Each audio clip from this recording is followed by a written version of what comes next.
Hey, welcome back. My name is Dr. TK, and in today's Infertility Journey series, I will be talking about manifesting a pregnancy over the age of 35 after 2 surgeries and what happens when things come up unexpectedly during a geriatric pregnancy. Let's go ahead and tune in.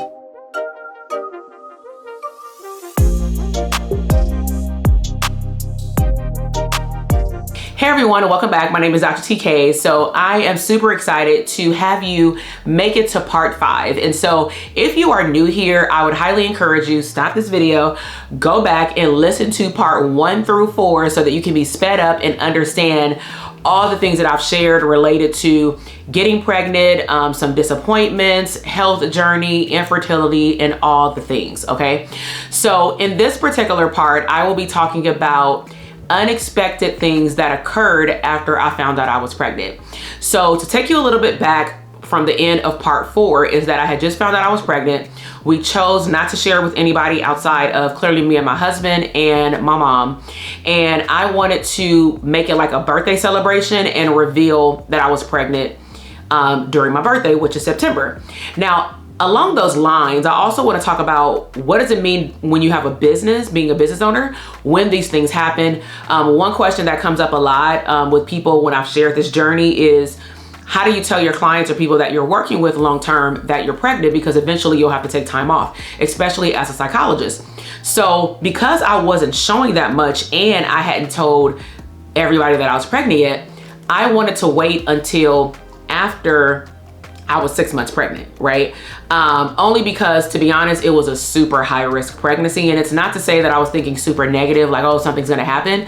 But I just erred on the side of caution, especially me being a therapist. I don't want my clients to feel like they have to take care of me, you know? And I was so small where only the teenagers really knew that I was pregnant. Like when it finally came out, they were like, I knew it, you know, but it's kind of rude for kids to be like, are you pregnant, to a woman? Because what if I'm just like bigger, you know? So at the time, to put some context around it, I was teaching at a community college. I was also teaching part-time at other institutions that I can really maneuver my schedule around, right? But the community college I was teaching for the longest stint of time, which was 15 to 18 week courses. The other universities were more graduate school, 5 to 8 week courses in a given semester. So I didn't tell my students at the college because, again, same reason, I didn't want to say anything. However, 2 high school students walked up to me after class and said, hey miss, I don't know if this is rude, but are you pregnant? And I'm like, yes. And they were like, oh, okay, I just thought I was tripping, you know, because they had been with me since August and now we're talking about September, October. So I went to my regular routine appointment with the OBGYN during pregnancy, and she did her regular ultrasound and she was like, wait a minute, I see some extra fluid. Now, me being me, I'm like, well, the baby is in a sack. So what extra fluid could there be? And she said something like, maybe there's a leak. Now, to be quite frank, I was working out, not extra hard, like literally walking, doing hand weights. I wasn't doing no jumping, but I low-key still had abs when I was like 6 months pregnant. I'll actually put up a picture right here, right? So I was in shape. I was exercising in my garage and taking walks because, again, I was told by other people that had babies that if you don't stay in shape the way that you were before you were pregnant, you may actually have a harder pregnancy, let alone a harder birth. And I'm like, oh no, you know, like I'm already older, you know? So when she told us to go to her office after the appointment, I'm like, here we go again with these dang on surprises if you saw part 1 and part 2. So she sat me and my husband down in a chair, and I'm like, these are the same chairs we sat in when you told us I needed surgery, you know, like what kind of surgery? So she told us that effective immediately, like today, I can't go to work. So I said, am I on bed rest? She said no. Well, I said it sounds like bed rest because you just told me I can't drive, I can't go to work, and I am a negotiator by nature. So I was like, well, what if my husband drive me to work? I do therapy, I sit down for a living. The people at the front desk can call me when somebody is here, one of my clients, they can walk to my door, I could just open it from the couch. All I'm gonna be doing is walking to the bathroom like I would do at home anyway. And she was like, yeah, no, nothing. And I'm thinking like, was it my workout? Like what the hell was it that prompted this fluid situation? But nobody knows. So mind you, we're in the middle of a semester. We had this appointment in October. I have finals in about 6 weeks. My therapy clients don't know that I'm pregnant. My teaching program, the dean, don't know that I'm pregnant. So I not only have to tell these people that I'm pregnant, not in my own way, I also got to tell them like tonight, because I can't go to work tomorrow. Now, at that time at Southwest College, I also was not teaching online at that time. Now, I had taught online at other institutions. So what I ended up doing, and I don't know if I should have done this, but I mean, they knew I was doing it, is I pivoted my entire classroom to online. I talked to people in the office and I said, I'm still going to prep them for their tests. I'm still going to have Zoom calls, and all of my students showed up. I was so excited. They were so excited still to like get the knowledge, but they ain't got to come to the campus. And so it worked for everybody because that class was also on like Monday evenings for 3 hours. So I used Zoom breakout sessions, like all the stuff I do in my business right now with my clients for coaching, but I was able to practice it with teaching, right? So I maneuvered through the teaching, because I even tried to do that, like, can I just sit on the desk? Can I sit in the chair? She was like, no. And I'm like, oh my God. So I had to do finals on Zoom and send them like a Google test. But what I will insert right now is that all of this was for preparation for what's to come. Everything that I've shared to this point was preparation, including the aftermath of my surgery with how my body recouped from it, okay? So fast forward, I'm on bed rest. During the same time, my husband is going through court for a custody situation for his son with just that situation. So there was a job that he was at, and he had gotten moved up where he was working in somebody's like payroll department, right? And so the job got bought out by another company. So just to give you some context, if you're familiar with Southern California, we were living in Compton. His job was already in Culver City, which with traffic was an hour and a half. They gave him initially a break on certain days to go pick up his son from school, drop him home to me, go back to work, and then come home and take care of his son for like, he did a split shift basically. So the company that bought him moved to Burbank, which is like with traffic 2 to 2.5 hours each way. On top of that, they cannot give him a split shift, which means that we're really stuck with 2 options here in the midst of me having to decrease my hours in my private practice because not everybody wanted to go telehealth online at the time with me, because that's what happened in my private practice. I also knew that after this semester I couldn't teach anymore, so now we tapping into my cash flow. I knew eventually it would happen, but I didn't think it was going to happen like this, you know?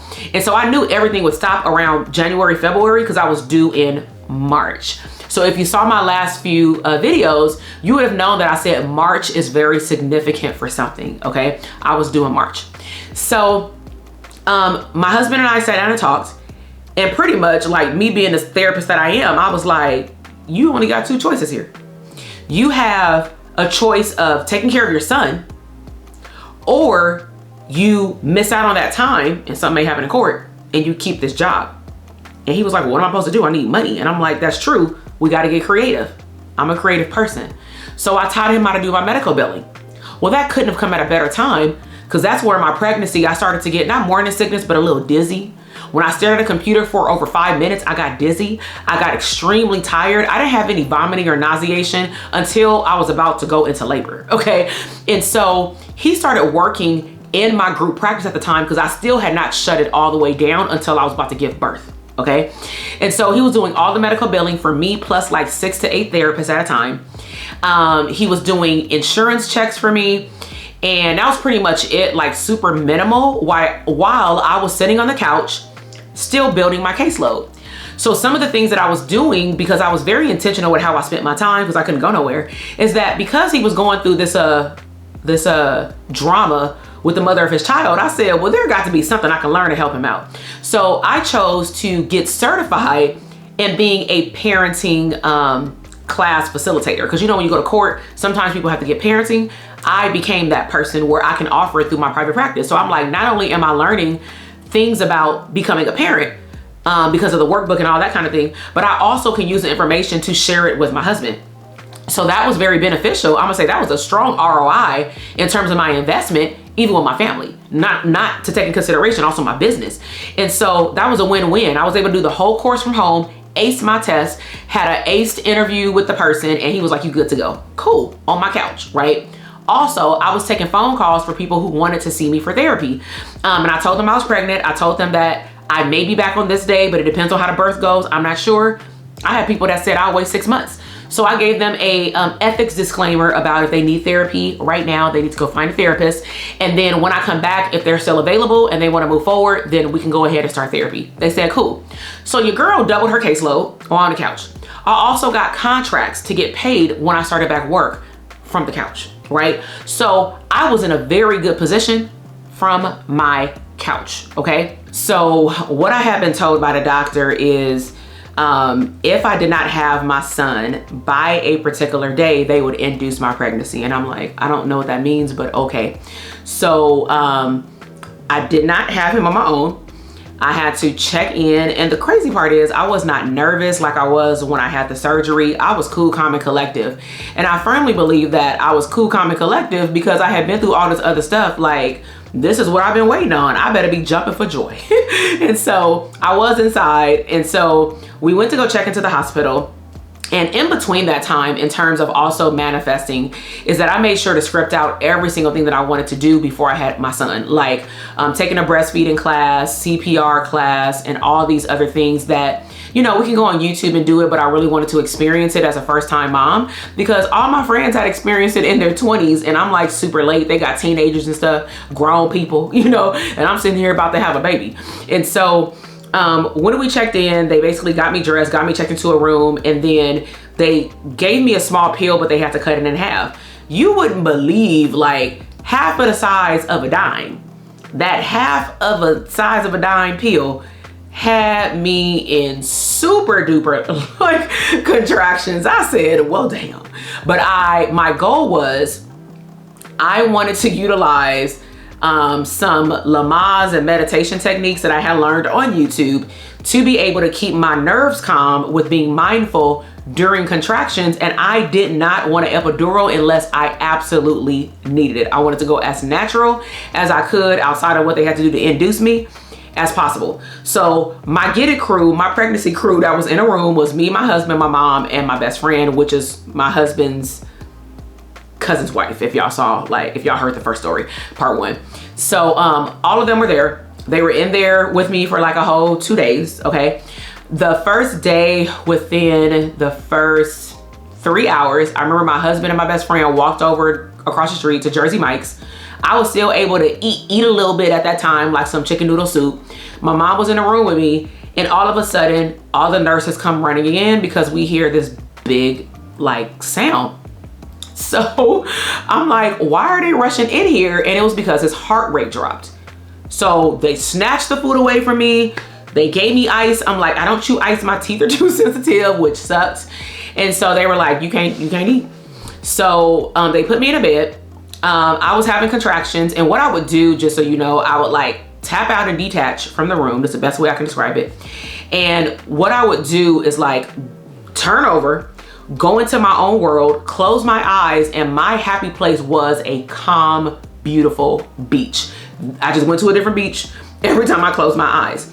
And I made it through until the next morning. So basically almost 36 hours until I had to get an epidural. Okay, I don't think I got an epidural until probably like 2 o'clock in the afternoon. I had checked in at like 8 o'clock in the morning the day before. And so I felt like I took it like a champ because them contractions were like crazy, right? And my friend said when I was on an epidural, she said, man, you slept through them things was like hopping off the chart. Now the crazy part is I did not dilate as much as I should have. So after the third heart rate dropped, okay, I felt like something was wrong. Ladies and gentlemen, listen to your intuition. I told my husband they need to fix something because he's not gonna be in my stomach and the heart rate is just dropping. That makes our heart drop. You've carried this baby for 9-10 months, okay? And so I started getting nervous, but I'm like, I gotta stay calm because I've done so well this whole pregnancy, no stress. If there was like some mother of the child drama, I'm like, go outside because I live in a non-toxic zone because I'm already an anxiety prone person. And it is biologically true. You can pass that stuff on to your unborn child. I don't want that, right? I need him to be like calm. Now he ain't calm right now, but he ain't anxious either. He's like a little risk taker. And so On the second day, I chose to get the epidural, and of course I'm numb, right? And then that night, everybody's tired because they're like, damn, like I've only dilated 6 centimeters. So when the last doctor came in, she was like, and a surgeon would pop in and out, but she was like working on another rotation. So she just made sure that they were doing their job, you know, because I was one of her best clients or patients. And so one doctor or nurse came in and said, oh, congratulations, you're at 7 centimeters. I'm like, yes, this baby will be out of me by like this time. Man, the next doctor came in and said, you at 6. I said, well, damn, give me some hope. You know what I'm saying? Like, let me stay at the 7. Give me a 6.75. So she was like, no, you haven't dilated. I'm like, this is horrible. Like, what is going on? So that night, probably at midnight or somewhere around there, the nurses run in again and I'm asleep because I don't feel nothing. So they run in again and they tell me to get on all 4. First of all, ladies and gentlemen, I cannot feel my damn knees. So for you to tell me to get on all 4, we tried this earlier. It won't be successful. Okay. So anyways, I said, this ain't happening. So I felt kind of delirious because I'm tired. I ain't eaten in 2 days. So my husband, I woke him up because he was sitting in a little recliner chair. I said, I need you to walk over here. I didn't say this loud. And I need you to listen. I said need in that moment, ladies. I'm in pain. I said, figure out what they doing because I feel like they're talking about a C-section. And me and my doctor had already talked about the possibility of me needing a C-section if my high riskness gets in the way, right? But that wasn't my first choice. So my husband, he was about to say something and my nerves took over. I said, what we doing here? What are we doing? And so they were like, you know, the baby is like heart rate. This is the 4th time it's dropped in 48 hours. We're now concerned about the health of the baby. It's literally like 15 damn people in my room. 15? Y'all need to get this baby out of me. Also to save my life because mothers having birth ain't no joke either on our health. So I said, take him out. They said, you want a C-section? Give me the paperwork. Take him out now. Save my child. Because in that moment, I'm like, this is what it feels like for you to save a child before you save your own. Oof. Right? So that was the first time I saw my mom. Well, second time in my whole life, I saw my mom cry. I asked her later why she cried and she was like, I don't like to see you in pain. I'm like, oh, that hurt me again. So I rolled out and this part will probably be TMI, but I'm gonna share it because my husband shared it and I was like, no, he did not share this part. So sorry, I'm checking the time because I got to do a workshop in like a couple of minutes. I'm like multitasking here at the time of this recording of this video, okay? It is like before Christmas and your girl got to put in some work. So what ended up happening is they, you know, wheeled me in. Luckily, what I am grateful for is that my entire medical team was the same team there every day. It was their 2 days to work. So the same anesthesiologist that gave me my epidural, he was there as well. So I felt a lot more just calm, but I'm gonna say I felt nervous because I couldn't see what was going on. So I kept like looking at him and then I was worried about my heart rate. Like what the hell is going on? So my husband came in and I thought that he wasn't gonna be able to come in because it was an emergency C-section. So he told me this after. He was like, cause I was wondering why he was staring like that. And he said when he came in, they had already, like, the baby was coming out. They went in there and took him out. And initially I didn't hear him cry, so that freaked me out. Then they, you know, they pat him or whatever and he cried. I'm like, all right. So I put a little picture of us like when he like smiled at me when he first came out. But my husband said, I was just more amazed that they were stuffing back inside of you. I said, what do you mean stuffing? He said, ladies, everything that they got to take out to get the baby, they got to put it back in. And I'm like, I knew this, but damn the visual. All right. So clearly all the preparation that I had been through up to this point with the pain from the surgery, the minor stomach pains, the pain post the surgery, I believe that it got me prepared to battle against this C-section because when I talked to other people who had a C-section, even over 35, I was 38 when I had my son, they were like, I've never seen somebody bounce back this fast. I went at my pace. I know how to listen to my body. And I remember motivating people who had just had a baby online on Facebook. I'm like, look, I'm doing one little lap around the island of my kitchen. And they were like, you better sit your tail down. And then I was like, look, I dropped on my body weight, my baby weight. They were like, you better sit down. You better not be working out. And I'm like, calm your nerves. Like, I went after people. Like, don't tell me what to do. You have no idea what I even did to lose this weight. And it's called just breastfeeding and eating well. I was never eating for two. Okay. Like, that is a flawed statement. You don't eat for two, you eat for yourself, and you satisfy yourself by getting full, because a baby will know when you're full, right? People just use that as an excuse, to me, to overeat. My opinion. So, no, don't come for me. And so, we were able to transition home with baby. I did not leave the hospital. I was there for a total of 5 days. And so, of course, you got to have a bowel movement. I did not have one because I had a C-section. So they said, as long as you pass gas. I was in there eating bananas, oatmeal, like anything that was protein. And soon as I did whatever I had to do, I was like, I wanted to jump up and down, but I couldn't because I could barely walk. But my postpartum was, to me, very good. I was able to do all the things I wanted to do with my son, like breastfeed. He was like the perfect baby in terms of sleep patterns. He didn't keep us up at night. But one thing that I do want to leave you with before I wrap up this video is pay attention to what happens during your pregnancy. And when I was pregnant, around the time where he started moving in my stomach, like 5 months, if not before, I noticed that I would wake up every day at 4 a.m. in the morning. And do you know, to this day, because right now my son's 4, right? Do you know, to this day, my son wakes up almost every morning at 4 o'clock. When he was brought home from the hospital, he didn't wake up until 4 o'clock, to the point where I felt like I needed to wake him up to breastfeed. So I hope that you've enjoyed part 5 of this series. Make sure that if you like it and you want to stay connected, subscribe to my channel. Give this video a thumbs up if you've enjoyed it. If you have any questions about this journey, or I would highly encourage you also to go back and watch part 1 and part 4. Put it in the comment box. Let me know what was your biggest takeaway. And again, just like the other parts of the series, if anything in terms of my journey that I shared triggered you in a positive way, in terms of like, I want to manifest a baby. I deserve to be a mother or a father. I would challenge you to go after it. Go against the grain of what the doctors have told you. That's what I shared in the beginning. And even though I was offered the option of having a surgery, there was still no guarantee that I would be able to get pregnant nor hold a child. And age is nothing but a number. We have so much technology nowadays. There's no excuse as to why you cannot utilize technology to your advantage. Use your health insurance to your advantage. We pay all this money out of pocket, especially if you're a business owner. I don't care what kind of insurance you got. I don't care if it's $100. You pay for it. What are you doing with it, right? So in the last part of the series, I'm going to talk about what it has been like to run a business, be a full-time mom, create my own schedule, create $1 million business, right?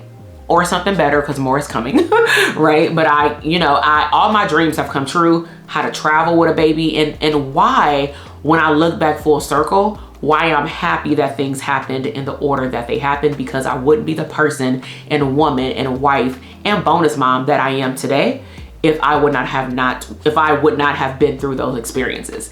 And so I will see you in the last part of the series. Stay connected. I'll talk to you later. Bye.